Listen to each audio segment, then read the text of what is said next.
Hello, everyone. I'd like to thank you for joining us through the very first read-through of Showcasing Stowaway by Barbara Marsh. This will be the very first time the show will be showcased to the public, and we'd really appreciate all of your audience feedback at the end. And any questions you have for me or the cast, we'd really appreciate it. Thank you and enjoy the show. Scene 1. The front room of the boarding room dinghy house. Annie is sitting on a stool, cleaning the window with wash leather. A bucket is at her feet. Her shape shows that she is pregnant. Ted enters. What are you doing, woman? Can't you see I'm cleaning the window? It's a disgrace you can't see out of it. You don't need to do that here. Shipping agents have provided it. It's a boarding house. There's skivvies to do all this. You're a passenger with a ticket costing $30 or 24 good English pounds, prepaid by my brother as he's already over there looking out for us. You don't need to do a thing, especially not in your condition. I know, but look, you can see the ships now. Aye, and even the old Shenandoah. Aye, look, I know that old hulk anywhere. And to think we'll be on board her in a couple of days. Aye, we will. But look, Annie, I can't promise. There's no surely as she will. But you said as how you could do it. You knew how. You knew the best hiding places. I believed you. If you don't know, with all your years of work on the boat, I don't know who does. It won't be easy. She's the problem. Admit it, Annie. She's never been easy. It's not her fault, poor motherless lamb. And the dad being dead and all, fuckless lout that he was. Our Edie should never have gone to live in that godforsaken place with him, like, up in them empty Northern Irish wastelands back then, when they were all just recovering from their famine and that. It was that shack he had in them, man. Walls were damp enough to kill anybody off. But I reckon Fee was in them all. Whole family before when that place had died. But he wouldn't listen. Not him. It was all right there, he said, with the fields and the river, as if I told him I did. Yeah, Ted. I know you did. And I brought her up, like my own, haven't I? Even that blathering accent of hers. Like our Jimmy. Brought up like our Jimmy. Oh, Ted, I don't think... All right. Well, she's nothing like our Jimmy, is she? Anybody would be hard put to bring her up, wouldn't they? She's just a bit different to us, Ted, that's all. It's the Irish in her. It's still going to take a lot of luck to get her on board. Look at the Irish. Not good enough, though, is it? Their luck. Yours is, though. Ours, I mean. Years of good, steady work on the Shenandoah, ship's cook, and a wage that kept us pretty comfy while the kids were growing up. That's how you're able to work your free passage over, like, on this trip. I missed you in the past when you were at sea, like, but I didn't want for out, really. And now with a job waiting for you in Bird's posh restaurant that he's built up over there, we'll be living in clover, Ted, living in clover. This little one won't want for nothing. Aye, well, I suppose our Jimmy's done all right. Job in a hardware shop. And Bert says he'll find him another over there anyway. Well, she'll be the problem, though, you know. Oh, Ted, Kathleen's got shop experience, too. Oh, aye, in a fancy china shop. A fancy ideas to go with it. They won't want all of them old patterns and decorated stuff she goes on about. Not over there. No cups with crowns or what's on it. They're a modern independent nation. They'll have everything plain and functional. Maybe. Anyway, I think she'd be better off in a music shop. What? Just because she's always singing? They don't sing to their customers in them shops, you know. I've not heard her much this afternoon, though. What's the little madam up to now, then? She's packing her things. Only as they've got to go in my trunk. It's a bit of a squash. She only came over with a few things in a bit of an old cloth roll, didn't she? They had nout. That'll manage. That was 10 years ago, you great bluffing. She were only 8. She needs women's wear now, and she needed some new to start a new life. A good job she worked a notice last week, so she had a few shillings to spare and time to shop. Our Jimmy's only finishing this afternoon. He's not spending his brass on new clothes. He is going to save it to stump up to help pay the rent when we get our new place over there. He's 17. He's only just started work. All right, he tips up his wages, but he doesn't earn as much as Kathleen. And she's been tipping her wages up for years. She deserves to spend some money on new clothes, especially seeing what you're putting her through. I don't believe you couldn't have managed to pay for her, you know. I'm telling you, we need every penny I've got to pay for the rent on the new place when us gets there, and for the new babby. And whose fault was that? Now what you're saying? Oh, never went to no merchant seaman's mission night, didn't you? With the young second mate and came home fighting drunk and didn't know what you were doing, didn't you? All right. I wish that sing from a different hymn sheet, yeah? I've got they, haven't I? They just said this, and I'll be all right in steerage with the other women and children. And with me working in the passage in the galley, I shall be able to slip these some extra bits and treats, like, you know. All of our Jimmy have to do is nip along and get them. And our Jimmy's craft enough not to let them other women see what he's doing. I mean, he better not, or he'd get me the sack. And then we never get to America. We would. Me and our Jimmy. We've got tickets. My prepaid one is your birth cent, and Jimmy's as you've paid for. Only Kathleen. Yes. Suppose they'd be bound to find it in the stores if you weren't there. Even in that big crate that's got planned to hide it in. Some other fella taking his place and her trying to climb out and grab some food when she thought he was out the way, and him coming back and catching her. And never mind me going to prison, eh? Yes, I told you. She's the problem. It could even be done as an accessory after the fact, like. My sister's only living lovely child. You could have paid for her. How many times will send the money for him? Oh, him is it? Sons grow up, bring wages in to help the family. When they're not on the street corner with the other scallies playing pitch and toss. He's only a lad and he puts in the hours at the shop. But not in here. I could do with a hand from him, as well as Kathleen sometimes. He's always out playing, that one, and it's not all bat and ball that knows. I heard that, Ma. I've seen you. It's cards, isn't it? Money as well. Oh, no, Ma, what's for tea? Hey, Ma, I'm starving. Listen, you. It's money as well, isn't it? Worst woman, leave it to me. I'll sort him out. If he's been spending hard and brass on betting instead of contributing to the passage, when he knows how hard pressed that is, he knows what's in good for him. We'll have nothing underhand in this family. No. I think twice about what you're saying, Pa. After all, you could be reported that underhand thing you're planning on doing, couldn't you? Yeah. You heard what I said about Kathleen as well. What I mean to do, as well as what your ma said, yeah? Yeah, Pa. If you spend a minute outside the door of any room in any house or shop or pub after all that comes in and listen, like, it's surprising what I learn sometimes. It's well good, isn't it? Oh, I can't wait to see our Kathleen crammed up in one of them big old crates as you have in the stores, in one of her fancy outfits. It's not funny. It's just about saving money, and it'll be hard and dangerous for her. And it's got to be kept deadly secret. Not a word for anyone. If you come into the stores to get any extra food for your ma, you'll have to be completely quiet. No trying to talk to her, sitting muttering at the side of the crate. Me? I can be quiet enough. You never heard me outside your door, did you? It's her you got to worry about. What about all that singing? She's never going to keep quiet for 5 minutes. At this moment, Kathleen is heard singing at the distance, gradually getting nearer. Oh, here it comes. All right, you're right, Al, Jimmy. She's going to cause trouble for me. I know it now. There you are, Auntie Annie. What do you think on this then? Oh, my words. Dear me. Where in the world will you wear that, Kathleen? Does he think the Shenandoah's get out of a ballroom, lass? No, and you won't even be seen, you know. Ted, she does know, doesn't she? Well, I did explain a bit. Sure, I'll not be wearing this to hide in, Auntie.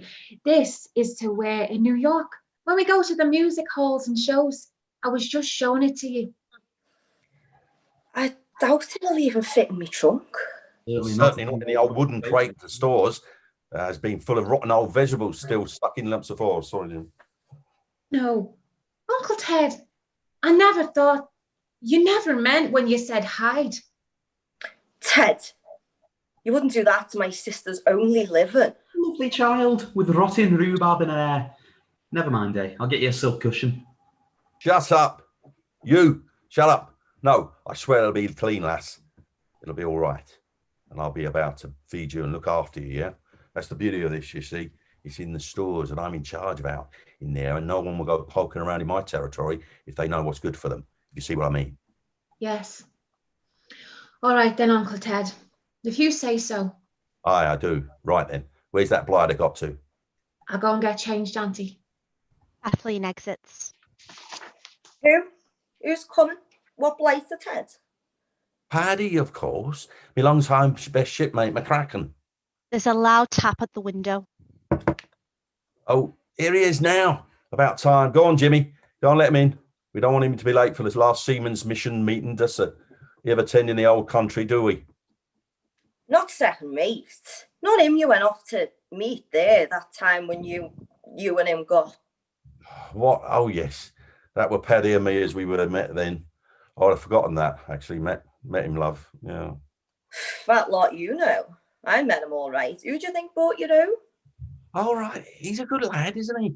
He's all right for a lark, Paddy. You don't mind him being Irish, do you? But yeah, he's all right. A man from the north like Kathleen's dad and can hold his ale at least. Not like you. No, I'll be all right, Annie. I've got to be up moving this all off into the Shenandoah in the morning. Just one last drink in Liverpool with my old mates. I'll be fine. Better be. Honestly, I can't believe you're going off to that mission tonight of all night, Teds. Jimmy and Paddy enter. I heard that, Ma. But you don't need to worry. Paddy and me will look after him. You? No. Good evening, Mrs. Kidd. Now, don't you be worrying, Ted. It's too much to do tomorrow to be overindulgent. And there's lots of young ones Jimmy's age going to be there all night, saying it's a family's farewell, so it is. And it'll be getting them out of your hair for a while you finish all your last-minute packing of your bits and pieces now. Isn't that right? Oh, all right, go on then. But don't either of you let him out of your sight. Are you sure you couldn't manage to be joining us yourself now, Mrs. Kidd? A wee change of scenery from the house now might be doing you a bit of good, so it might. Get along with you. I'll have another change of scene tomorrow. While they've been talking, there are strains of an Irish song, Let Me Call You Sweetheart, have been coming closer. Paddy looks astonished. Sure, I didn't know you had angels living here, Ted. It's only today. It's ours singing. An angel. Might end up as a mermaid, I suppose. You know, sat in the sea, floating crate, luring sailors, even second mates, like, to their deaths. Anyhow, this is my niece, Paddy, Kathleen O'Hara. Let me call you sweetheart. Steady on, lad. I know you're not a bad looker, but you only just met her. No, it's the song, Pa. Everybody's singing it. Yes, and you sing it so well, Kathleen. If you know it, you could sing it tonight at the mission. Sure to knock all the other performances into a cocked hat, so it would. Sing to an audience. No niece of mine is going to be showing herself up to a bunch of drunken sailors. Even that dress she's got on now is too tight. Get away, Ted. Here, Kathleen, just wrap your pretty shawl round you. There now, Ted. Perfectly decent, and there's no harm in her going giving a rousing farewell to you and your crew on board the Shenandoah. They'll all be there at the mission, I reckon. They don't know she'll be on board too. Sure now. Is that right? Yourself will be coming to New York as well. Now you've done it. Oh, go on with you, all of you. If she's going to have time to do a turn, you'd better get moving. You'll just have to explain to Paddy on the way. Oh, all right then. He'll give us a hand any road. He's a good lad. He'll get food to you if I'm right off my feet. Even if he feeds the seagulls who follow the boat. Yeah, but has he ever helped a songbird disappear? Anyway, come on, you lot. We don't want to be late. Kathleen kisses Annie and exits with the men. Annie is left alone. So it's just me and you, Precious. Are you listening? They've gone and left me and thought out about it, because that's the way of the world for now. No, I can't go. I'd get some funny looks if I did. You don't put yourself about if you're pregnant. Folk don't like looking at women who are nearing the time. Not that I'm near, about another 9 weeks. It only takes 5 weeks now in 1911 to cross the Atlantic. Used to take months. And we'll be settled in a nice house just in time for your entrance, we will. And maybe by the time you grow up, Melody, because I just know you're a girl, things will have changed and pregnant women can walk around same as anyone else. And over there's lots of opportunities. You never know. Or Kathleen might even get to be a star. But you listen to me. You're my sweetheart. Blackout. Scene 2. The storerooms of the Shenandoah. Scattered here or there in the storerooms are sacks of potatoes and vegetables. Kathleen is inside one of the crates. The lid is cautiously raised and Kathleen peers out. Oh, dear God. What shall I do? Oh, I'll have to go. Kathleen climbs out awkwardly but carefully. Oh, saints preserve me. She spots on one of the shelves one of the serving pots about to fall. She rushes over. Oh, Jesus be thanked. Ted enters. For God's sake, Kathleen, what do you think you're doing? Didn't I tell you never to get out of that bleeding crate unless me or Paddy tap 3 times on the lid to tell you you're safe to come out? Yes, but Uncle Ted, I need to go. Listen to me, girl. Didn't I get you everything you need in there? A rug to lie on, a pillow to the blanket, not to mention even a chamber pot to piss in. Yes, but it's full, Uncle Ted. Of 1 cup of cocoa last night. Well, now, Paddy was after coming along later, so he was, just to help me walk around your room here, like, 'cause I get so stiff, all crouched up in that crate, so I do. And, well, he brought us some wine, so he did. Did he now? Oh, and he wrote, give me the dratty thing here, and I'll go and empty it now, and put that bloody soap bowl back. Blackout. Scene 3. The corner of the women's passengers' accommodation. There are 2 bunk beds, Annie and Jimmy on one side and 2 women on the other. One of the women is moaning and heaving with seasickness into a bucket. The other is nursing a screaming baby. Jimmy? Jimmy! You're right, Ma. As if. I'm sure I never made that much racket as a babby. Oh, didn't you not? No, it's not that bothers me the most. It's the smell. Only I can't be keeping anything down either. Though I was wondering, a bit of fruit now. Would that be all right, do you think? My mouth's that dry. Aye, Ma. A couple of oranges, that's what you need. Hey, I'll go and get some from Dad's stores. Be glad to get out in the fresh air. Won't be long, Ma.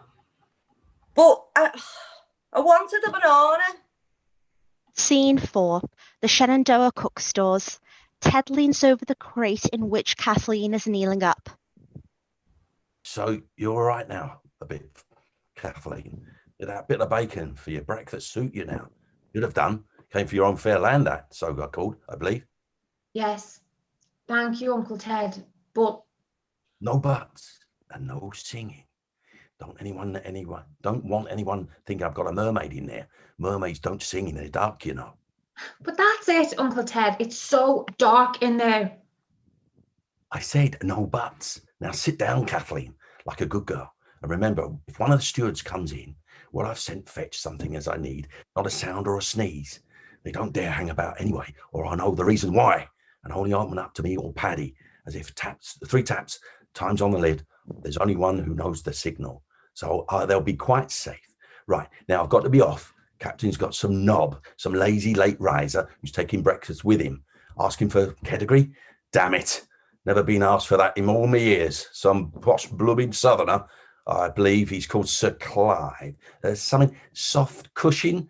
That's it, Sir Clive Cushing. Anyway, think on. I'll be back to check on you as soon as I can. Jimmy creeps in. He's been listening. He taps 3 times on the lid. Kathleen opens it. Oh, Jimmy, it's you? I thought it must be Uncle Ted. Forgot to tell me something. He was here just now.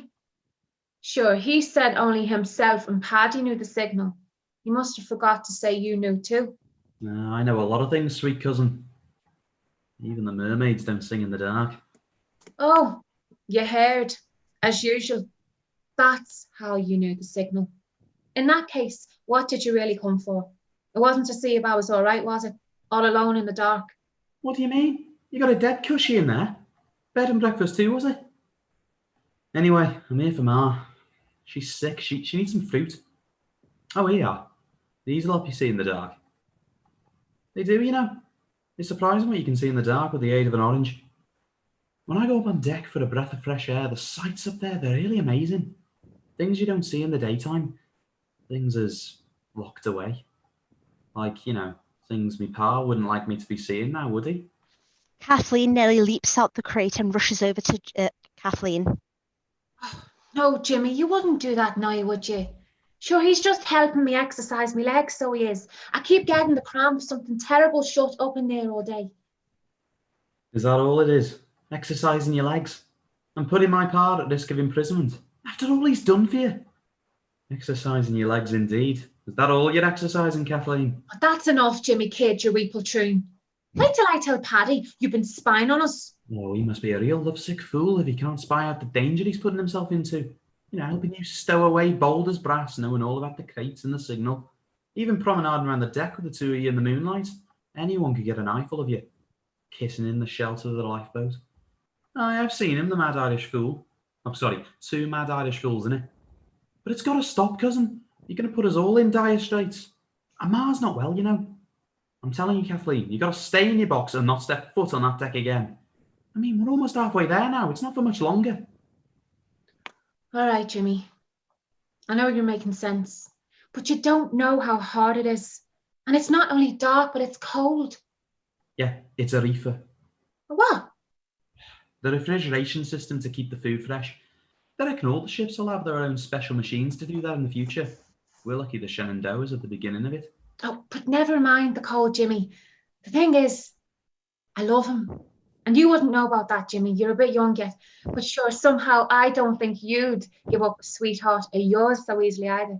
Maybe it's in our blood. I'm not Irish. Oh, Ma's were sisters. Oh, crikey, Ma. Oh, she's not well. I best go and take these. And you, Kathleen, tell that mad Irishman to leave you alone. And get back in your box. Or him and all of us will all end up in boxes. Jimmy exits. Kathleen picks up a banana and unpeels it, singing a tune along the way. She headbacks to the box and tosses away the banana skin. Blackout. Scene 5. The corner of the women's passengers' accommodation. 2 bunk beds as before. Annie is holding the rail of the bunk with one hand and her back with her back to the others. Oh God! Oh no! Not yet, not this. Betty! It's coming. Oh no, it's starting to come. It's coming too soon. Before we get to America. Scene 6. The corner of the moonlight deck of the Shenandoah. The rails Kathleen and Paddy walk together. Oh, Paddy, isn't it lovely? So it is. Like you, Maureen. Sure. The water, so calm this night. It reminds me of our old, slow-running Northern River. Oh, the times me dad would hold me up to see it disappear around the bend away from our cabin, away to the sea. And now, here's us, and here's the sea, stretching all the way to America. So that's a good memory you have of your dad, Kathleen. He loved you then. Ah, so he did. Ted always gives out what a lazy sod he was, your dad. And it was a poor place you lived in. Ah, no. Uncle Ted always said our river was unhealthy like, but it's really cause he can't forgive me dad for getting a fever and him and me mum dying. So he's had to bring me up in that. And I don't forget them. And I'll never forget the happy times I had playing by our lovely river. Never, Paddy. Sure, it sounds like we're alike then with our feelings for the Isle places. You feel the same as me about Isle Ulster. We White Rocks port I come from. Oh, I wish you could have seen it, Kathleen. I'm listening, boy, so I am. Aye, well, when I was a boy, I'd help the fishermen with their nets, mend their broken boat bits right there on the beach by the harbour. It was pretty as a picture, that port.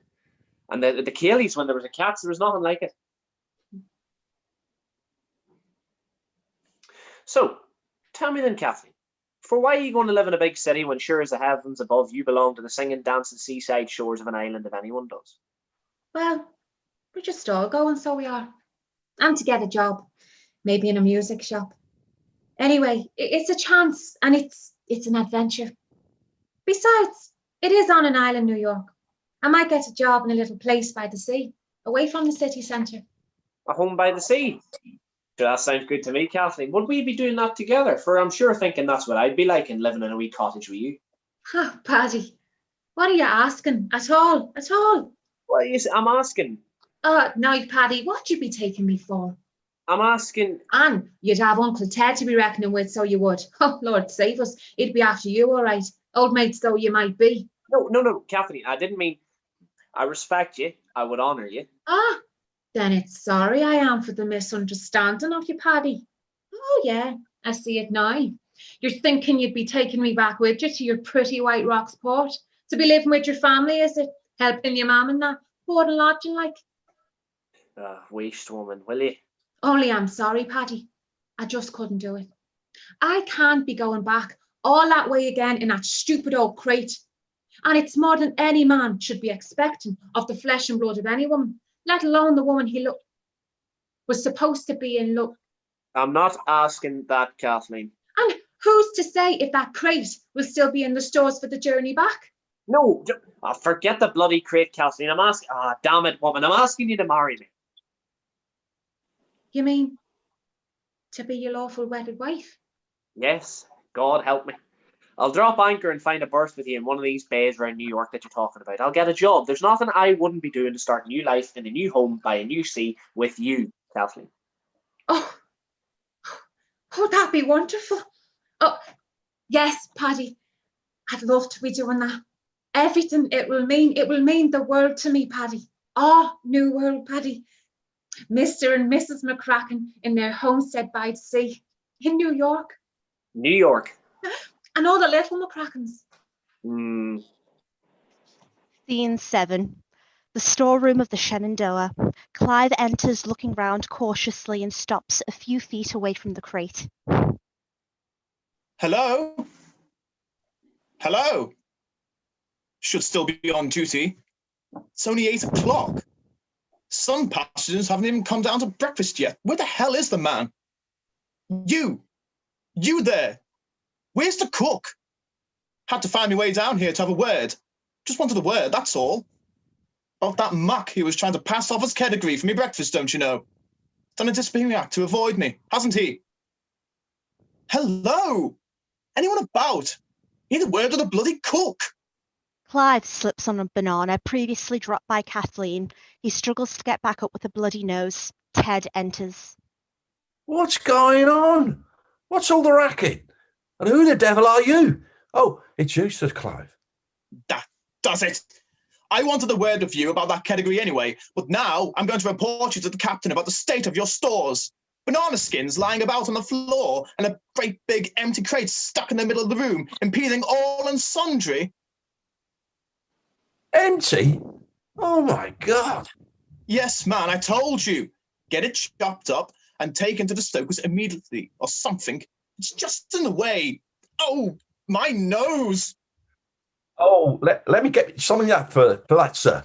I'm sorry, sir. Here, sir. Try tipping your head back, sir. That might help. Get off me! Get off me, you clown! I demand to see a medical officer. Yes, sir. Right away, sir. Scene 8. The deck with the rails. Paddy and Kathleen are in a farewell embrace by the rails.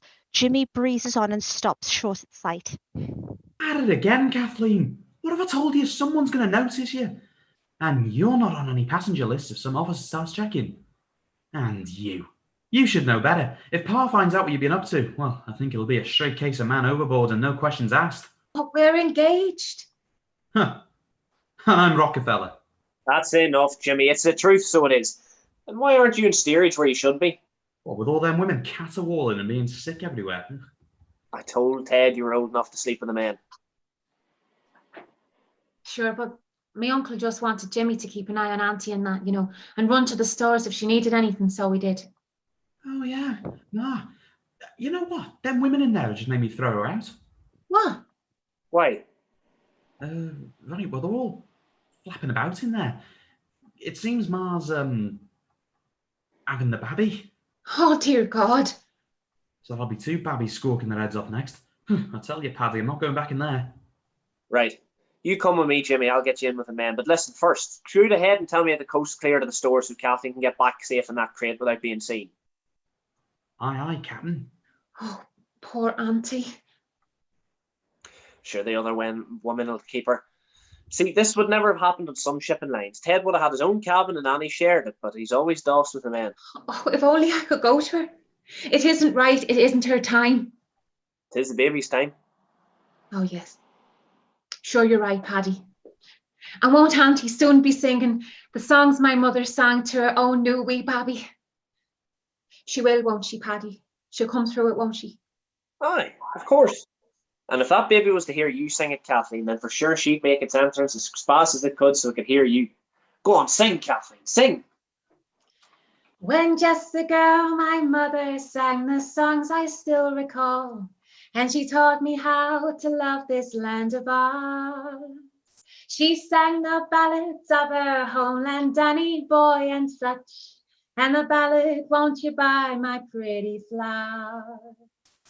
My mother's songs of Ireland I learned and grew to love, and I still remember how she always cried when people asked her, did she know my favourite rebel song? And did she know how Kevin Barry died? Kevin Barry was a hero, and of all the Irish fellas, she sang that song like no one else I knew. Even now I hear in fancy the strains of Kevin Barry, like a ghostly evening's ever passed through. On winter nights when all is quiet and ghosts of yesteryear come knocking on my door of memory, I always find myself with her with quart of Bushmill boots and singing songs my mother sang for me. Beautiful. Like you, Kathleen. Oh, and look, here's Jimmy back. Let's hope the coast is clear. Wait, do you want the bad news or, well, the bad news? Let it out. Ma's had a baby. Oh, thank God. That's good news, Jimmy. It's a girl. And the other bad news. Well, it seems some buggers shifted the crate out of the store's room. No. Now what the hell will we do? Where can we hide you now, Kathleen? We're lost. We're lost. I'll be found out. Our dream, Paddy, it's lost like a ship at sea in the mist. Oh, shut up, Kathleen. Women ain't Patty panicking overnight. I'm telling you, there's nothing to worry about. Yeah, for sure. We'll take care of it, Kathleen. What do you mean, Jimmy? I don't see... Oh, open your eyes, both of you. It's right in front of you. The lifeboat. Of course. You'll be safe in there, Kathleen, and you'll have more room. I can soon fetch you some blankets and stuff. Come on, me darling, I'll help you up there. No place safer than a lifeboat on a ship, even without a storm. But we need a signal. The last one didn't work. Ah, but this would just be between me and Patty. Not just the taps. No, more taps this time. And a tune. We'll whistle a tune as well. I know. That's it. Don't come out for anybody, Kathleen, unless they tap 5 times and whistle Shenandoah at the same time. All right, Jimmy. All right. Hadn't you better go before you're missed from your duties? Aye. And you too, Jimmy. Best come along with me now. See you soon, sweetheart. Kathleen blows him a kiss as he and Jimmy leave the deck as she hides in the lifeboat underneath tarpaulin. Clive appears from the shadows. There he takes out his pocket watch and peers closely at it. He sighs. They have different sorts of watches on board ship, apparently. What watch is this, I wonder, with nobody watching? Indeed, indeed. What, in fact, do we have here? I think the Shenandoah has landed quite a pretty kettle of fish for herself, and her a ship off the line. Someone's breaking the law, impervious to all seagoing rules, that's for sure. And I suppose it must be my bounden duty as a loyal peer of the realm to investigate. Not that I feel very fit to tackle the rogues who've set up the scam, though they do seem to have gone. Not that I couldn't normally have handled the situation if it hadn't been for that blow to the old noddle. Not with that bit of boxing I do at the clubs, don't you know? And one of them was a mere boy, but I definitely didn't like the cut of that Irishman's jib. Still, I suppose I should be asking some questions. I mean, it's completely unlawful what they're doing. Pity if the girl gets sent to prison, though. She is a pretty little thing. And that voice. Of course, it won't be really her fault. It's those villains who've organised it all. And it can't do any harm to her to be asking a few questions. It's those thugs who are making her do it. Yes, I'll see they get what's coming to them. Obviously, it was that bloody cook who provided the crate. Needs sacking at least. And that Irish Fenian wants drowning without a doubt. Taking advantage of a young girl secreted aboard and pretending to help her exercise on deck at night. But perhaps I could help the poor misguided girl. Led astray by those rough and ready miscreants. Yes, I'll get her to talk to me and help her out of her plight. Goes to stand below the lifeboat, proud and whistles Shenandoah and taps 5 times. Oh, 5 taps, isn't it, Jimmy? Paddy, No. I believe he had work to do, didn't he? You said? who? No, don't go. Don't worry. I only want to help you. I couldn't help overhearing. You heard? Yes, but like I say, don't worry. I'll help you. Calm down, dear, while I explain how. It can't be easy cooped up in there all day. A healthy, lovely young lady like you needs exercise. Here, take my hand and let us walk around the deck where you can breathe the fresh air.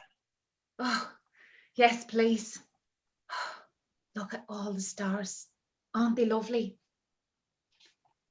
Lovely indeed. Now, why don't you tell me all about it, my dear? I'm a man of influence with the law. Sir Clive Cushing, don't you know? If you've got yourself into a scrape, dear, I'm the man to get you out of it. And I've got connections in New York. Going to stay with some old family friends. I'm sure between us we can help you sort some things out. Come on, dear. Just put me in the picture, and I'll see what I can do. How did you come to be in this situation at all? Oh, I don't know at all. It's just my mum and dad. They died. And Uncle Ted, he's got a brother in New York. And I want a better job. And there wasn't enough money for all of us. So Uncle, he and... All your uncle's bright idea, was it? The ship's cook who provided that crate? Yes. He's looked after me all my life. But Paddy says we'll get a house, me and him. Does he now? And does he have a job? No. But he'll get something. Oh, do you suppose one of your friends might help him find a job? I'll see what I can do. But I want you to forget all that sadness now, Kathleen. It is Kathleen, isn't it? I heard them. Yes. Just enjoy the beauty of this night, Kathleen. Look out at the water and up at the moon. This is a night for magic, Kathleen, not sadness. Here, let me wipe your tears. A lovely night, Kathleen. Almost as lovely as you. You and the night, the sea, and the Shenandoah, Kathleen. You're enough to overcome any man. Yes, I think it is the Shenandoah. It's the magic in the name of the river. Rivers are magic, carrying us to the different distant shores of our lives. Oh, Shenandoah. My word, Kathleen, what a voice. You could sing in the salons of New York. If only. Yes, it could be. With a talent like yours, we could have open entree to the best society in the city. Together with the connections I already have, of course. Just put your lovely self into my charge, and I'll make your fortune. Scene 9, the storerooms of the Shenandoah. I've told you, I'm too busy with breakfast to talk to anyone. I'm not available to anyone, especially not that highfalutin, bloody Sir Clive what's-his-name. 10 to 1, he's still after me for reporting me about that blasted banana skin he slipped on. If he's not still after me about that, how to make that bloody kedgeree, go on, get out, and don't bother me again. Annie enters carrying her new baby. What did I just say? Oh, sorry, love, it's you. No thanks to you, your new little daughter hasn't woken up screaming at your loud, nasty voice. Oh, I'm sorry, love, but you never believe it. That bastard Sir Clive's been at me again. Found with something else. I'll warrant if it's not banana or kedgeree. There's more important things than work, you know. What? What are you on about, woman? Where's the milk? You said you'd send up some milk, and I haven't got any. And I bet that's all down to the conditions on this rotten old ship of yours. Our Edie needs milk, Ted. I've told you. Let's not calling my daughter after your sister. She's going to be named after my mother, Mary. Baby screams. Now look what you've done. Oh, Lord. Look, I sent in anyway. I sent out without Jimmy not quarter an hour ago. Jimmy enters. Ma, what are you doing down here? I thought Paddy said you and her were going to show our Edie to Kathleen. Mary? So just where is the milk? Well, I gave it to Paddy because he said he'd got a break in an hour and was going to see Kathleen again in the lifeboat. And I thought that's where you were going to be too, Ma. So, showing the baby to our Kathleen, like, oh, man, I'm sorry. Shall I go back and bring it back down? No, I want Kathleen to see it anyway. But you can help me up them steps. That's what's done it, you know. What's done what? Conditions like steps on this ship. Come on, our Jimmy. Our Edie's fair clemmed. I hope that Irish mate's not slopping out the bottle, standing whistling Shenandoah underneath the lifeboat. Scene 10. By the lifeboat on deck, Paddy and Clive are in a desperate punch-up on the floor of the deck. Kathleen is rooted to the deck and Jimmy and Annie enter with the baby. What? Hey! Stop this moment! She hands over the baby to Kathleen and throws the emergency bucket of water over the fighting men. Scene 11. The storerooms of the Shenandoah. Ted and Annie are sat upon boxes facing each other. Well, what's to be done, Annie, love? I mean, it's not about her kissing his nibs, is it? Paddy sorted that. But the bloody bastard's obviously sussed us to our plans. I don't know, do I? If that's Sir Clive reports our Kathleen and all of us who were in on it, well, we're all going to go to prison. And what'll become of our Edie then? And I'll have to go in a minute, Ted. Baby'll only keep quiet for that woman in steerage who's nursing her for half an hour while her belly's still full of milk. Then she'll start screaming her head off. Aye, maybe she's well named after all. Takes after your side of the family, any road. Another load of trouble. Annie bursts into tears and Ted stands up and moves closer to comfort her. No, lass. She's a bonny wee thing. And she's ours. Only it's like I've always said, it's our Kathleen's fault. All her stirs up trouble wherever she goes.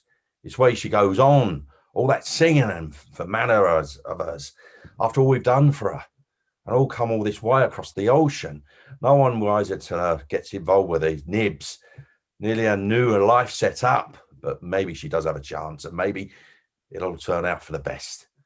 If Sir Clive keeps his mouth shut for her sake, as he fancies her like, then when she's gone back to England, he's only visiting friends, she says. She weds a steady, hard-working young fella like Paddy, who'll get himself a job. I mean, and live near enough to us to be coming round for a pot of tea, like, you know.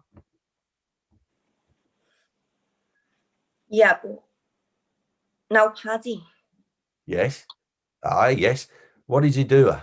After he's accepted Paddy, like, only he gets herself into the clutches of that nutter, Sir Clive sodding cushion. Turning her head with talk of sodding soirees. Whatever they say. Singing for money like a chorus girl. I tell you, it's not respectable, honey. Not for my family. And it's no example to set Babby either as she grows up. She wants to sing, Ted. Well, it's like I said, it's her choice, isn't it? He can wed a nice, steady lad. She can wed a nice, steady lad and make a good little home by the sea to bring up her children. Sing in a choir or something. Or she can go and make a show of herself in a Yankee house with his nibs until he's tired of her. Because make no mistake, honey, that's really what it's all about. And I won't want her singing without an introduction from him. And then she'll be on the shelf.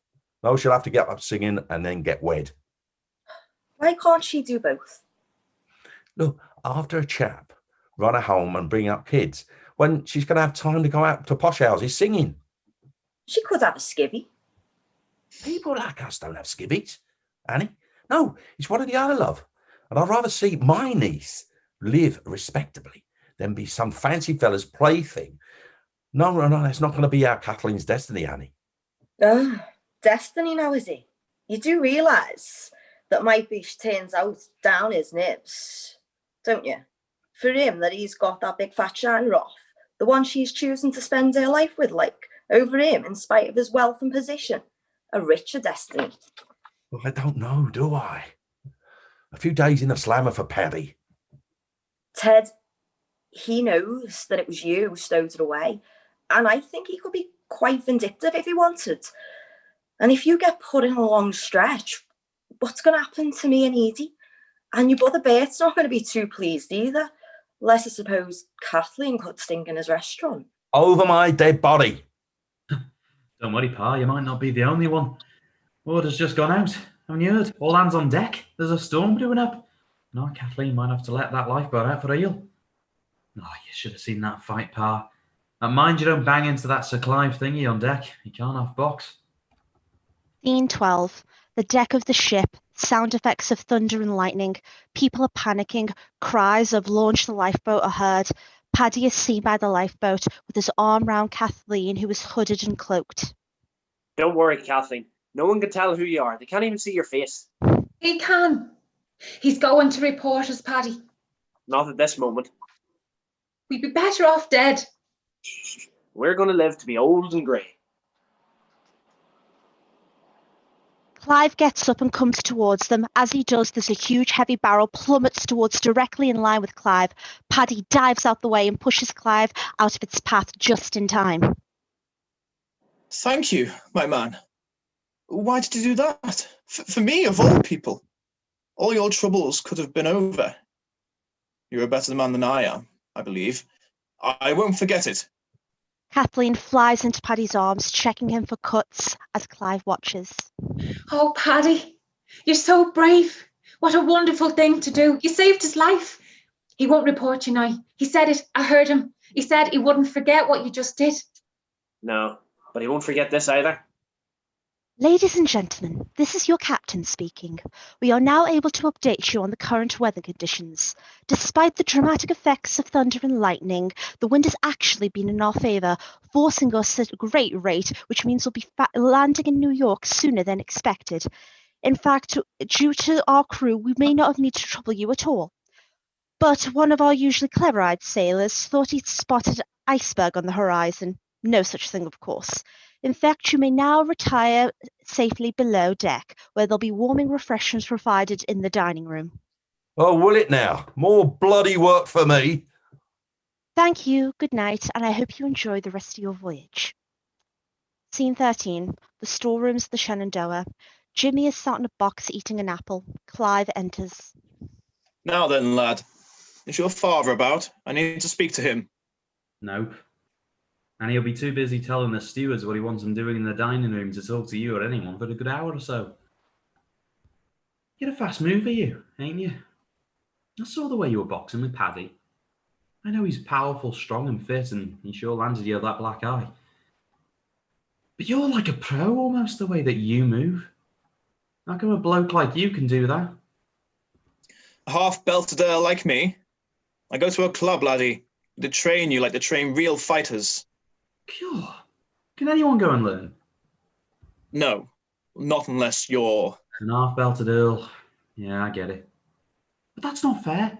Round our way, lads are always getting beaten up and they don't know how to defend themselves proper like.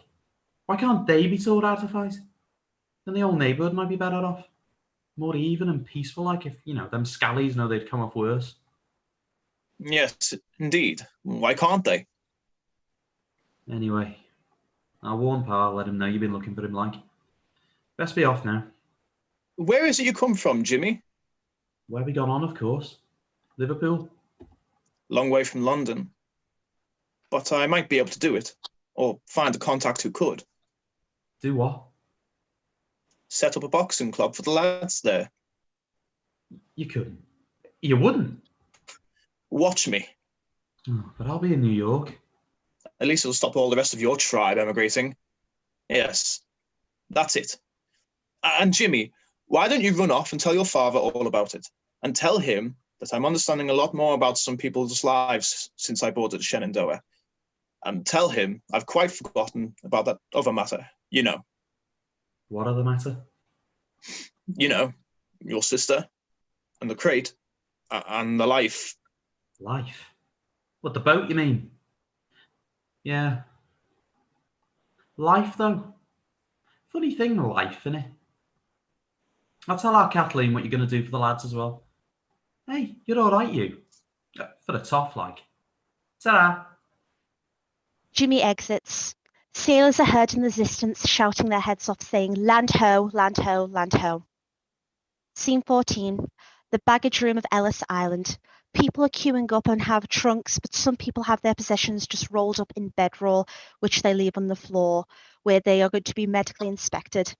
Sir Clive is standing by a tall plant.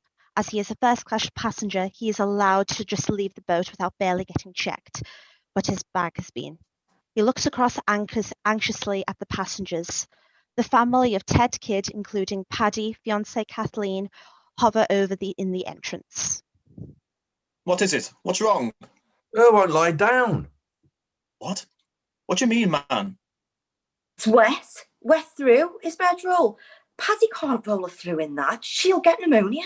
There's no other way to get her through Ellis Hall without a ticket. Only first class don't get checked here. Whenever leave our bags, get inspected, and then we'll come back to the bags and then roll or carry them out the other way. Don't half-belted earls count officially in New York? Can't you do something? Not lawfully, but I do have contacts, and money does talk. Best get counting it then out, mister. Still a bit dodgy. She might still end in jail. Not the only one. But hold on. See if this dry bag has any use. He opens the bag and pulls out a clean, dry bedroll, handing it over to Kathleen. Head crewmen's got wet in the storm. Thought Paddy's might have. Oh, Clive, I could kiss you. Go on then. There's a little wedding present for you in the bottom of the roll. You can wear it or sell it if you ever need to. It will raise enough to bring you back to England. To me. He gives her a final hug. Annie and Paddy get Kathleen into the bedroll, hidden by the family group. Well, thank you kindly, sir, for your help with our Kathleen. I think you might have had a bit of a lucky escape there, you know. Always a bit of a troubled spirit, Kathleen. But Paddy, you know, he'll handle her. Proper man is our Paddy. And I won't be forgetting how you've overlooked the situation as I got into, trying to scrape passage money together. And I can hardly take in what you've been telling out Jimmy about your boxing clubs and starting them up over here and all, as well as back in Liverpool. Just what they need, them lads at their age. You never know. They might make me a real Belterdale for doing all that. They like that, the powers that be. Giving the dispossessed a hand up, don't you know? Anyway, not seen the last of me yet, have you? I shall see you at the end of the month, just before my return journey home. You've invited me, you know, to see how you're all settling in. Oh, aye. We'll be expecting you and your friends around to my brother Bert's restaurant then, for a free meal on the house and a drink on all that. Least that we can do after all that's done for us. And something else? Aye. All right. Kathleen can sing for your friends as well. Excellent. Oh, look, Ted, look. Watch Paddy now. As they turn, Paddy strides up to the inspector, who gives the fit-looking sailor a quick once-over to glance past him. Okay, back to the hall, run back where he has left the bedroll, with Kathleen in it. Hey, the foot's sticking out. Oof, close thing, that, Captain. Carry on. Hey, there she blows. Oh, thank goodness. They couldn't even keep her toes in. All right, Jimmy, all right. Oh, won't be long before you see her again. And she's going to sing for you. What the way? I could tell you. I don't want to know. It'll spoil the surprise. Just think, if you had one of them newfangled gramophones, she could have recorded it all for you. And you could listen to her all the time. Why didn't I think of that? Because you're old. I'm the new young generation, Clive. I'll be at my peak in the roaring 20s, what's coming. and then you old fogies had better look out. Never mind, eh? I got a surprise for you. Kathleen's going to make a recording of the song for you. At a music shop, like, thank you, she said, especially for you. And she'll give it to you at that meal you're going to come to have with us at Uncle Bert's restaurant. All you have to do is buy a gramophone. Yes. Yes. Then I can listen to her whenever I want. But she'll sing live at the restaurant. Yeah. And listen, it might go something like this. Why do I wish I was at that reunion meal at the end of the month now? Scene 15, Bert's restaurant a month or so on. Everyone from the Shenandoah voyage is together to celebrate their new life in America.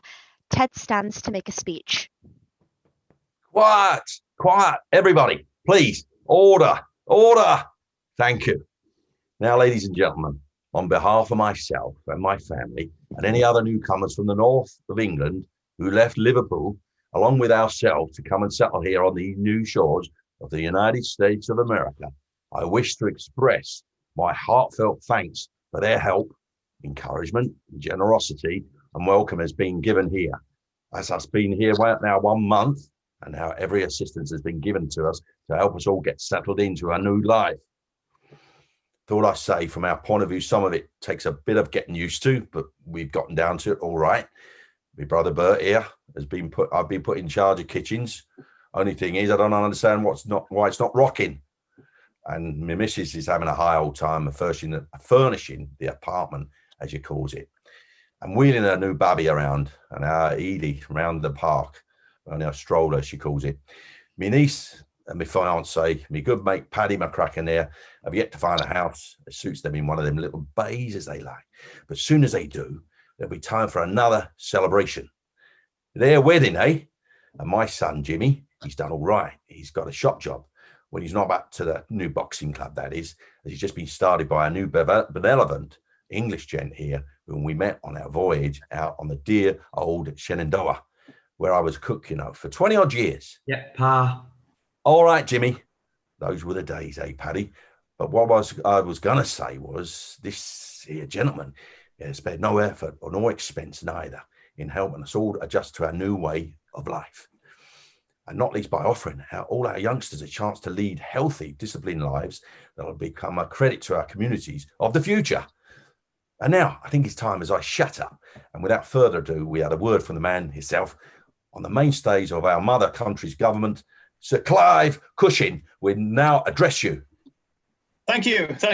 Ladies and gentlemen, I must first tell you what a pleasure it is to be here tonight to celebrate the safe arrival in this new world of all those who left Liverpool 9 weeks ago, and they're already settling into their new lives.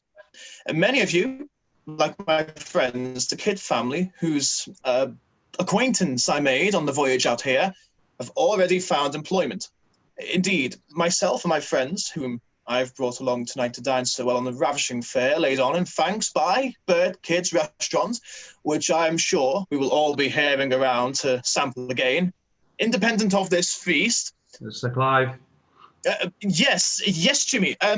Just need to say, we are all so much admiring of your pioneering spirit, just the same as our ancestors had back in the days of yore, and also of your integrity and the faith you had in transporting your families to New York.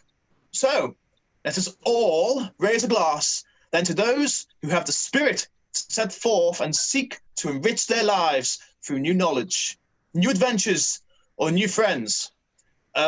Ladies and gentlemen, I give you new friends.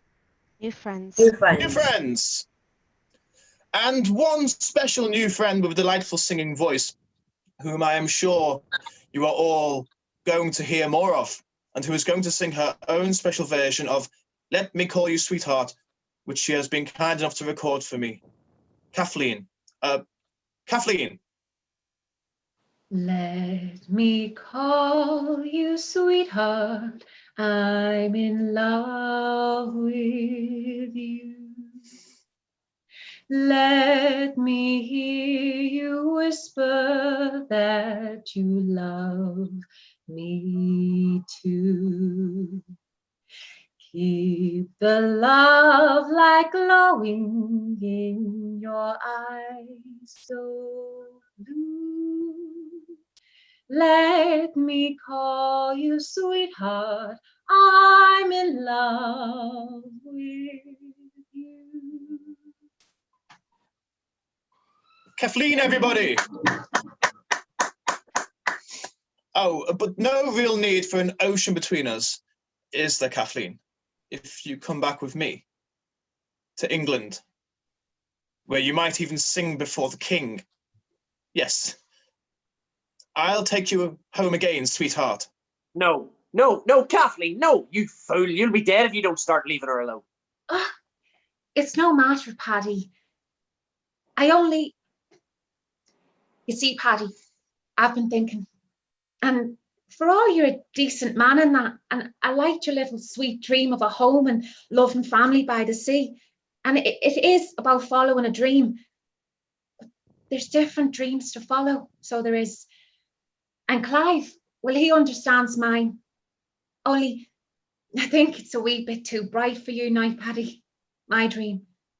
Well, it's a special dream, beyond a rainbow, shining at the end of a river, shimmering across the sea to a land where dreams can come true and turn into the reality of the life you want to live, with chances to satisfy your soul.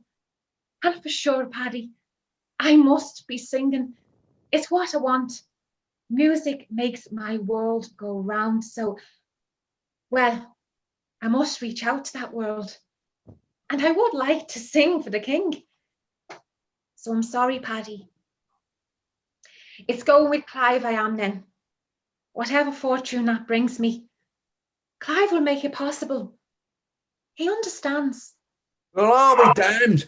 I always said she was trouble.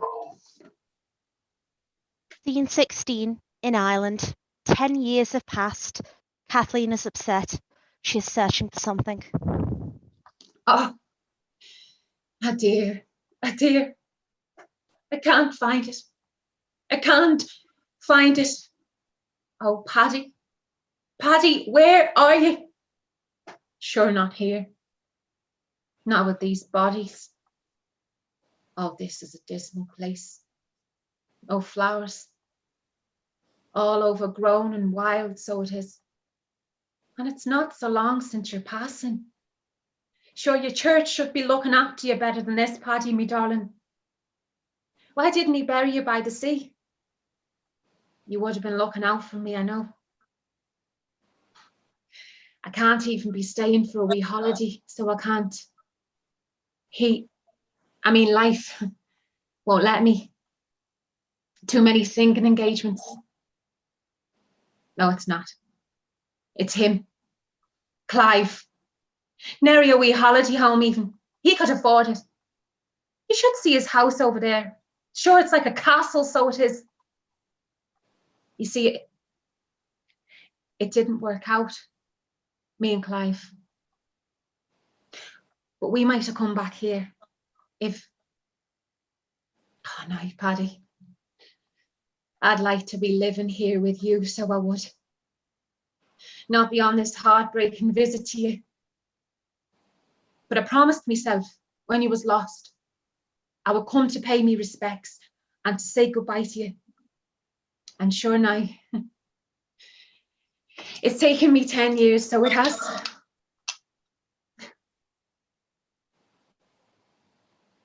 The rain's got in me bones. No, I can't fool you, can I, me boy? The drink's for Irish courage, like when our folks took it in the bad old days. God knows you didn't need it. We heard all about your bravery at sea, Paddy, in that bloody war. But I need it, because I'm not brave.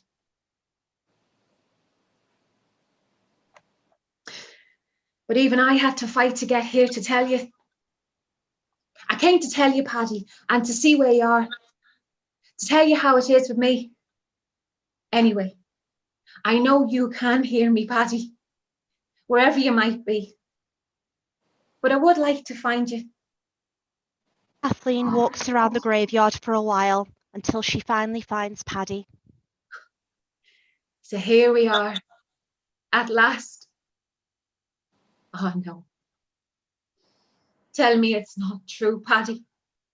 I found you all right, but you're not here. No, I can't feel you, Paddy. After I've been coming all this blessed way for you. Up out in the blue wide wander, is it? Swimming, sailing, fishing, aye, that'll be you. I wanted you so much, but we never even met in the end, did we? And that was all your fault, dying like you did, damn you. You didn't have to be so bloody brave and save those people. You see, I'm still mourning you and the cost of your bravery, 10 years on. But I know, all right, I know, I was the one who messed up in the first place, choosing Clive. But we had a second chance, Paddy, and I'm devastated we didn't. And so I've come to see you face to face. Oh, this is harder than I thought it would be. I still have the letters you wrote to me. The last of your letters that started it all, eh? I only wanted to pay tribute to your courage and you joining up for the British Navy, so I did. And that's why I wrote you the first letter. Remember when, by then, 3 years after me and Clive left New York, 1914 it was, I was living a life of luxury in London and you were stuck out at sea somewhere. Left your safe little haven you'd made in New York, like a place you'd once planned for us. My Auntie Annie, she wrote me how cosy it was. I've only. And today, well, I wanted to be paying tribute to you again, to your life and the love of you for me. Paddy, what is it I want, do you know? I only wanted to sing and everything that went with it. That's always been the trouble, Paddy, as my Uncle Ted would say. That's me one true passion, me darling. Isn't that so, Nanny? It drove me. It still dominates me. It's why I chose him. Sure, he had a way with him. It was really cause he could take me places I needed to be, to sing and to fulfill me God's given gift.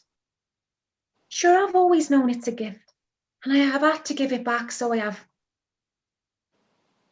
Why did you love me so, Paddy? In spite of everything I did to you. It wasn't the simple Irish Colleen you would have been expected to settle down with. Is it cause it wouldn't have worked with you either, Paddy? But I have to sing. You know, that's me. So it is. God help me. Paddy McCracken. Sure, it's a grand tribute they've been after putting up to you, your own folk, Paddy. One of the many of the fallen, aren't you? You and all your compatriots from the north. So many lives torn apart. The war changed Clive. Well, I mean, it changed his attitude to me. Well, to me singing. He joined the Navy too. And in no time at all, he got made a bloody captain because he'd been at some posh school. That's when he changed. He wasn't in charge of me anymore. Me singing. Follow your dream, Kathleen, was all very well when he was taking me about to soirees and society events. You knew I did actually sing before the king, didn't you? Oh, that was a magical moment. Sure it was. So, before the war, of course. I mean, the other reason Clive's attitude changed. Yeah. He found out we were writing love letters to each other. Oh, Paddy, me love. If I ever set eyes on that little scally of a cousin of mine, I'll kill him, so I will. Nosy little bugger. Spotting one of me letters to me. And writing to tell Clive what was going on. For God's sake. I don't think he gave a toss, really, except it was about those boxing clubs, and he thought I'd done Clive a wrong since he'd helped us and all them little lads. Ah, well, if there ever is another war, sure, they're all trained up for it, so they are. Clive, Cushion's, boxer boys, and our Jimmy. Sure you know this, Paddy. You must be able to see it all from up there, isn't that so? Wait, look, see, in case you don't know. See, our Jimmy's a bit of a champ. Jimmy Kidd, lightweight champion 1920. But I'm sure you could still give him a good belting for what he did, Paddy. And like I say, even before he knew, Clive was a little Kaiser, ordering me about, telling me which events I was allowed to sing at and what we would be paid. Oh yeah, it all went into the cushion coffers, didn't it? And you were so different. Thrilled for me success, happy for me, and saying how my gift came to me from the old country and recalling the old tales and songs and ways. And Paddy, it all came flooding back. And what we had on the old Shenandoah, so it did. And I was lost in you and with you, Paddy McCracken. But it wasn't to last, was it? And I'm still with him. So I am. But it's become a business, Paddy. You know, me singing appearances. I wouldn't know how to be sorting it out by myself at all. But I want you to know, we don't have. I've even thought about divorce, but that could ruin my reputation. Audiences would fall off. And you do know from anything else, I have to sing. But things is changing, Paddy. Music's changing. It's the 1920s now. There's a lot more freedom, especially for women. We're all getting us scared short, and I'm going to be part of the change that's coming. Change is coming to everything and everybody. Things will never be the same again. You'll never believe this, Paddy. Well, for London and New York anyway. See, I connect with both, don't I? And they've only gone and offered me a chance to sing on the wireless. Don't tell me you don't know about the wireless. Up there among all them airwaves, you must know. How they've done it, God alone knows. Of course, he knows. But it seems I can sing a song in London and they can hear it in New York. Just think what this is going to mean, Paddy. It means I'll be free from Clive. He won't need to manage me anymore. I'll have a producer in a studio, they say, and I can try some of this new swinging music they want to play. They say this producer's someone I know in New York who suggested me. The world is changing so fast, Paddy. I just wish you were here to see it. Even our Edie's all grown up. Remember our Edie, Paddy, the new baby cousin, when she was born on the Shenandoah? My Auntie Annie writes me still about life back in New York. Said Easy's growing up to be a right little Yank, the apple of Uncle Bert's eye. 11 now, helping in the restaurant now. Another little rebel though. Nearly as bad as our Jimmy. Says one day she's going to go back to Liverpool and find her roots. If only we made it back to Liverpool, eh? To start the life we wrote about in those letters. Our great escape. I suppose he'd have come after us. He might. He might have found out about the plan even. He knew about the rest, didn't he? Yeah. Thanks to bloody Jimmy.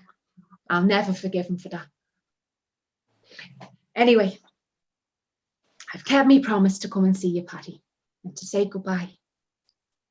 But I'm sure we'll meet again, you and me. I'll never forget you. How about one last song before I go?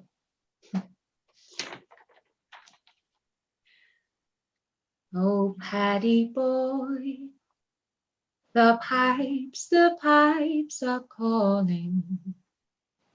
From glen to glen and down the mountainside. The summer's gone and all the flowers are dying. 'Tis you must go and I must bide. But come me back when summer's in the meadow, or when the valley's hushed and white with snow. 'tis I'll be here in sunshine or in shadow. Oh, Paddy boy, oh, Paddy boy, I love you so.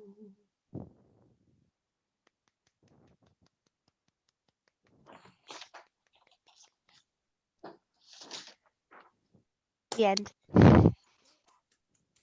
Thanks ever so much for that, and well done to everyone performing. I know it's incredibly hard to share early work, and that this process has not been necessarily the easiest, but it's really interesting to see something at this stage of its development. And I just thought that maybe I'd say a few words about how we've got here before opening up for questions from the audience to Zara and the cast. But just ahead of doing that, I'd like to give you another little round of applause.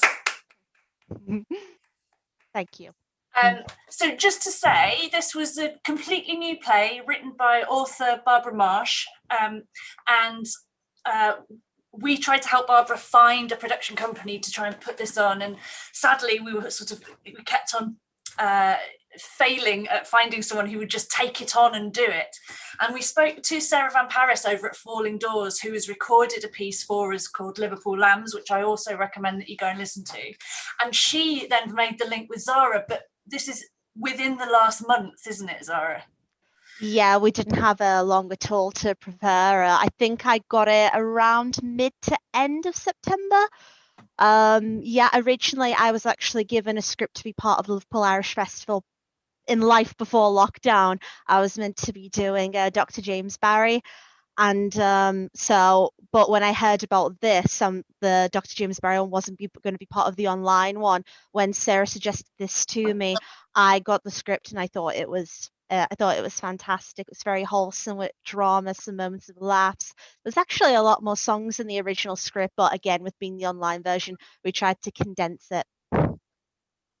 So, I mean, it really has been like a last-minute effort to bring something together and be honest about where it was in its development and how we were going to show it. And this idea of a sort of scratch reading has come about. So we're delighted that as many people came to see it, even though it is in these sorts of early stages. And we're looking for as much feedback and questions around the production that we can get to help feed into whatever will be the next stage of this, which we hope will turn into a full production that we might be able to bring back if live theatre can come back in 2021 as part of the 2021 festival.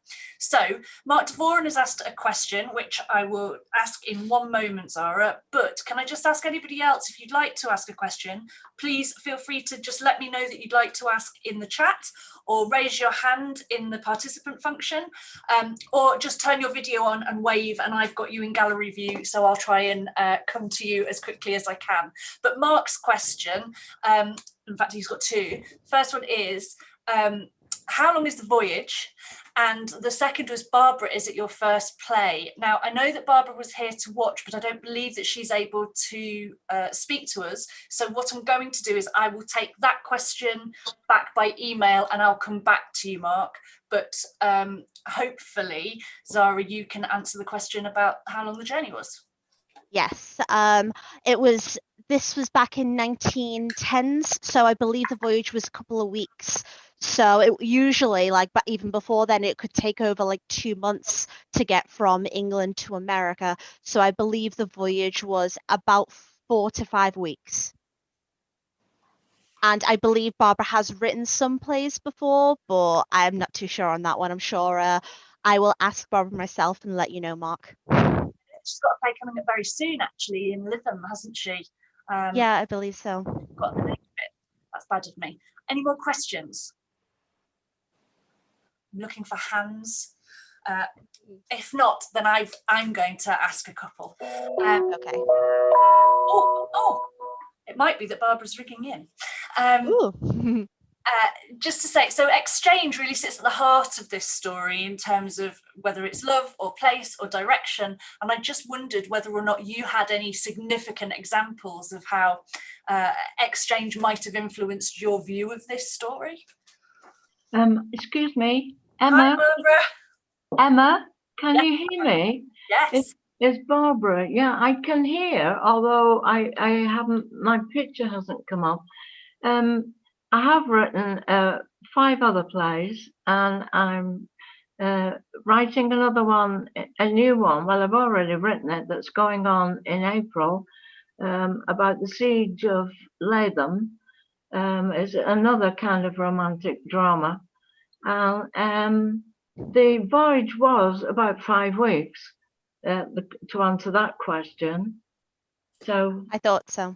there you go. That's great, thank you. So I was actually just asking about exchanges and how exchanges had influenced your approach to this story, and I wondered maybe if you could share a little on that. Yes, I didn't get that bit. I'm sorry. Exchange. What? There's a lot of exchanges within the story, and I just wondered whether or not there were significant exchanges in your life that had influenced that story. No, we were given, Script Shop were given the theme of leaving, and I wrote it in response to that because Liverpool is synonymous in my mind with the leaving of Liverpool and a lot of emigration, you see. But I looked up some information and found that a lot of stowaways were discovered in the year 1911, and that's why I went for that. Yeah. And Zara, how about you? How about me in terms of exchanges of how I approach the show? Well, I've never actually done a show like this. One on Zoom, so that's like a challenge all in itself. But the idea, like, I've never usually had songs in shows before. Usually, I use straight plays. So trying to adapt it and how to try and come across in a captivating way in a completely new format has definitely been challenging. But the great thing about this story, because it is very heartfelt and it's beautiful, and like everyone has a dream to move on to a new life, and I think the story perfectly captures that in its own way. And what do you think it tells us about society today? Does it show us how far we've come or how far we've got to go? Just absolutely, it shows us how far we've come, and like it's so much like easier now if we want to like move countries. Women have a lot more rights now, of course. And it's obvious, like we can jump on a plane and be in America in like what, 6-8 hours. It's so much less of a struggle. But of course, there's also a commentary there on like illegal immigration as well, because obviously Kathleen, she snuck in, she didn't have a ticket, whereas as an interesting comparison of imagine trying to sneak to America now. It's really interesting. I still, even despite the fact that the story is set 100 years ago, the heartfelt characters, I feel like they are relatable to the audience. At least I think so. There's a lot in there around economic control in Kathleen's life, isn't there? Both by family and by her partner. And I think there's an awful lot of that that's still to be unwrapped for women today. What next then? Where are we going to take the play? Well, the hope is to get some audience feedback, what you guys enjoyed, what you didn't, and hopefully adapt it, make changes to make a real stage version. And of course, this is like the bare bones. This is the foundation, hearing the spoken word and beautifully performed by you all. Thank you very, very much. But I am genuinely so excited to see the stage version, because you'll be able to see barrels being flown. They actually see the fight between Clive and Paddy. Like, it'll just bring a whole new dynamic. And see, like, if we have sorry, somebody keeps ringing me. Oh, no worries, Barbara. Sorry. Well, I tell you what, to help a little bit with some feedback, I've got a very short poll that will come up here for about 1 minute. If people could fill that in, it would be really useful, and we will share all of the details of that with Zara in terms of, we'll just make sure that the data is shared. While that's going on, I might just give a few notices. I'm really aware that people have been in front of a computer now for quite a long time. So unless there's any other questions coming in, what I'm going to do is give you notices before we kind of close the session down. So we've got one more day of Liverpool Irish Festival. To find out what's on, come and see us at liverpoolirishfestival.com/events. If you would like to provide even more feedback about the experiences you've had during the festival, please go to the same website, but /feedback. And if you'd like to make any donations to us at the festival, same website again, but /give. I'd like to thank Liverpool City Council for their funding of the festival and the Irish Government's Emigrant Support Programme. Without that support, we wouldn't have been able to work with Zara and Barbara on bringing this to you today. So we're very, very grateful to them. And of course, we're really grateful to you all for coming and staying with us for the duration of the play. I am about to end the polling, I think. If most people have got to the end of that, I think. Zara, have you any final notices that you would like to give? No, I just want to thank everyone for tuning in and listening. We really appreciate it. As I say, it's in the very beginning processes, and I know this is very strange because I'm sure most of you are usually used to going to a theatre to watching a play. This is a whole new dynamic, not just for me, but like everyone here. So I really want to thank everyone for taking their time to tune in. Yeah. Could I also just say thank you very much to everyone involved, Zara and Emma especially, and the way and everybody, all the acting, singing, everything, marvelous. Thank you very, very much. Just checking in the chat that there aren't any more questions. I can't see anything, but if anyone thinks of anything later, feel free to drop me an email at emma@liverpoolirishfestival.com. Just to say, people have found this excellent and brilliant in equal, well, no, not in equal measure. 73% of people said this was excellent. So well done, cast. Well done, Zara. And we'll look forward to seeing more of that in future. So I think that's the end of our session today. Thank you ever so much for joining us, and thanks to Barbara and Zara for all of their work on it. Thank you very much. Take care, everyone. Bye now.